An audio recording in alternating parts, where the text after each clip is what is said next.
Da li je Tajland zemlja osmeha ili magnet za turiste? Idemo da objasnimo.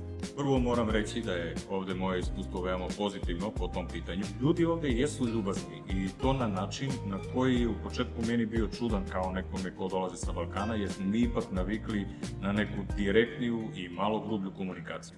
Tajlanđani retko kad pokazuju otvoreni bes ili nezadovoljstvo kad su frustrirani. Stoji jedan koncept koji ovde zovu sanuk, što znači da sve treba da bude zabavno i lako, što se meni sviđa.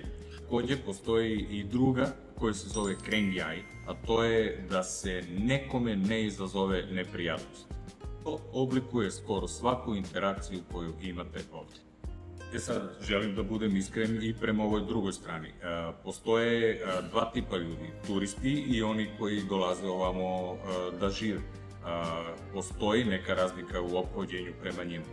Kad pokažeš da se interesuješ za njihovu kulturu, da naučiš makar 2-3 reči njihovog jezika, da im pokažeš da u stvari shvataš njihovo ophođenje prema kralju, kraljici, prema religiji, onda te drugačije cene. Nije kao da si ti neki prolazni turista koji je ovamo na 2-3 nedelje i pali kući. Takođe, treba reći da postoji i loše iskustva. Na primer, u turističkim mestima gde se novac brzo vrti i gde ljudi dolaze tipa na 2-3 nedelje, mesec dana, onda se uvek nađe neka budala koja će da naduva cene, tipa za transport ili da te vodi na neke ture, koja će da naplati lupom po 1000-2000 bata, a realno je cena petostruko ispod.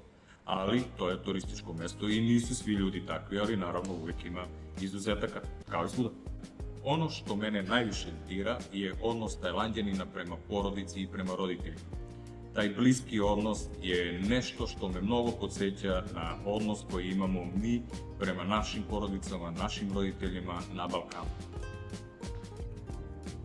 Moj zaključak je da je taj osmeh generalno stvaran, ali da iza njega stoji cijela kultura izbjegavanja konflikta i čuvanja harmonije. I naravno, ako vam se svidio ovaj video, zapratite Piroćanca kako biste bili u toku sa novim temama koje sigurno dolaze.